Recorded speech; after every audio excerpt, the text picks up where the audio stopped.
But one of the things that was cool about these leagues is just how different they were, right? I had the 103 with Pat, had the 111 with Matt Jones.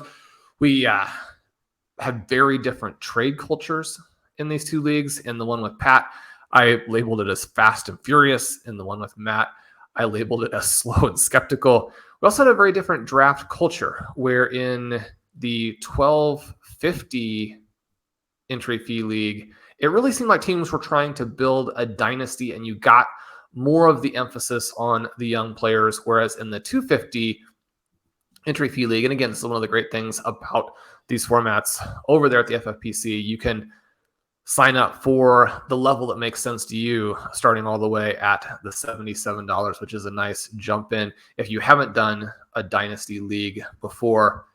The draft culture in that one was more win now. And so the first article that I did, this is actually the fourth piece that just came out within the last week. So part 4 of looking at these startups, but discussing how these teams were different and how what you do early on is so important, because you can't just take the same plan into every draft, right? 2022 is going to be different than 2021. One of the things that we do see a lot is that those 2023 first round picks, which obviously are a big factor in startups, some managers trading them, some managers trying to trade for them and hoard them and have that 2023 rookie draft really be the foundation of their team in the future. Those picks are quite expensive. You're going to have some drafts, like I said, that have a different draft slot, a different trade culture, a different draft culture, and you can't approach them all the same. So part 3 kind of looked at that and how you build that flexibility. Colm, the most recent one, looks at the concept here of what's the fastest way to punt league year one, right? So we're probably not going to be competitive in year one, but you want to win faster, win bigger than any sort of approach where you're trading for those 2023 first round picks. Now, we know that there are going to be a lot of prospects in that draft that right now look very, very appealing. You might have 6 to 8 players who are as good or better than, at the very least, the 102. I'm very high on Breece Hall. I think he would have done very well in next year's draft also. But maybe the next 6 to 8 players, if they were in this draft, would have gone in that next range. You have much more talented quarterbacks. You have much more depth at the running back position. So acquiring those 2023 first round picks is a big deal. And yet, especially if you're in a startup and opposing managers are asking for picks in the range where you can land clear superstar players now, I mean, you're essentially giving up a lot to more or less just postpone being good. I mean, if you have to pay that much to get a 2023 first rounder, you're not actually generating XX value. You're just waiting. And so is there a win bigger, win faster approach to these drafts? If you find yourself in that kind of startup, I think that there is. Yeah, so it's about as well striking that balance. But we do see at every single year, but this particular year coming into 2022, if we look back to 2021, people were kind of projecting this as maybe not the strongest class, trading off those picks, trying to get into 2023 already at that point. But we are seeing from the 2022 class, as training camps are happening here, as even the conversation from the dynasty drafts happened about, is that a little bit too high of a rookie draft pick to be paying on a certain player? Let's say Sky Moore, his value continues to ascend here. So there's always players as well that will surprise us. There will be changes in the projections for that draft versus what we have now, but looks like a deeper class, more talent coming in. So excited for 2023 already. But Shawn, you didn't want to give up all the value for 2023. The key I'm going to say here is I can see in the article the start, that you've had on both teams, the draft with Pat Correa and the draft with Matt Jones. The key seems to be, after the pushback that we've got, the key seems to be to draft Kyle Pitts again. That is one of the keys. And when we look at those first round selections, one of the earliest articles in the series on this particular contrast between the two leagues is that you have to execute that first round. You have to select as many players as you can from the first tier. Pat and I were able to get both Justin Herbert and Kyle Pitts Matt and I were only able to get Pitts, and we had to trade up from the 111 to the 110 to accomplish that.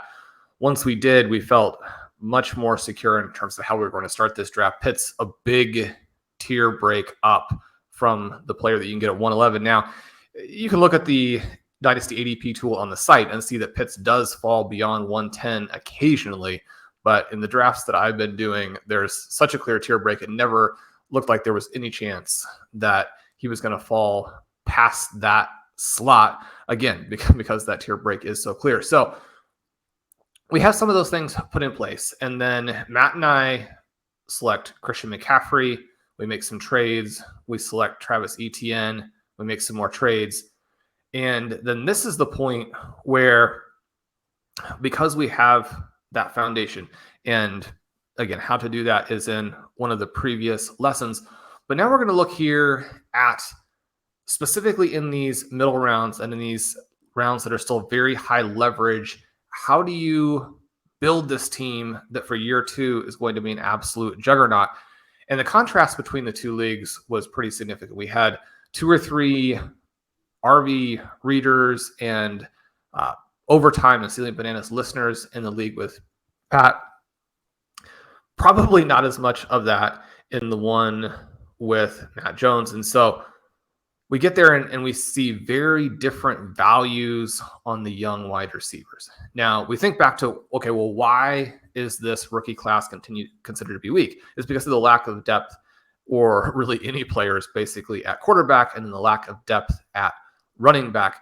The receivers are still fairly strong. Now, are these guys going to be the next Justin Jefferson or Jamar Chase? Probably not, right? But one of the things that we can see here is that those aren't the only 2 guys over the last 3 seasons who put up big numbers as rookies. You got players like Jalen Waddle, Brandon Ayuk, Terry McLaurin, A.J. Brown, Chase Claypool, C.D. Lamb, Deebo Samuel, Amon-Ra, T. Higgins, Elijah Moore, DK Metcalf, Devontae Smith. So 2019, 2020, 2021, we're getting this accelerating contribution from the top rookie wide receivers. If you look at the players available in this draft, we have plenty of prospects who are comparable to more or less all of those guys other than Chase. And the best way to build this dynasty, when we're looking at not only the position that holds value, but the players that you might get values on, especially, again, if you're going to play a league like the RV Triflex format or anything that's similar. One of the reasons why the RV Triflex is set up the way that it is to mimic basically the most popular formats that are out there right now, right? So it's Superflex, so you can play that second QB. It has 2 running backs and 3 wide receivers, then a couple more flexes. And so you can play those 5 wide receivers, or even in some cases 6, if you, for whatever reason, didn't have a QB that week to play in the super flex. It also has tight end premium. And so those tight ends are very valuable as they're viable flex options as well. A lot of formats out there playing that way. You can use the Triflex ADP to get a sense of how managers are approaching this type of league.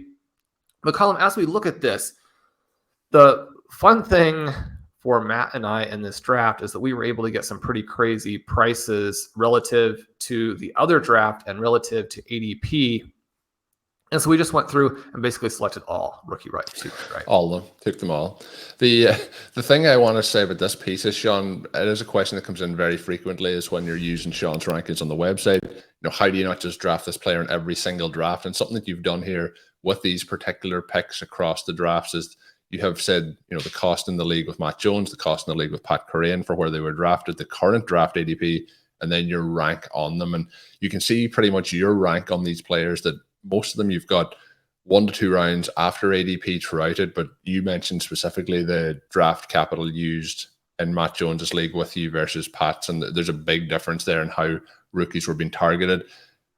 For we talk about the trade windows, career projections, how these players play out over the course of it, getting these younger guys in year 1, year 2, even if things don't play out exactly, we see it players who have yet to break out in the NFL that still have significant dynasty trade value for making those trades. So you take Treylon Burks, Jameson Williams, Sky Moore, Jahan Dodson, David Bell, Trey McBride, Wendell Robinson, and Taquan Thornton.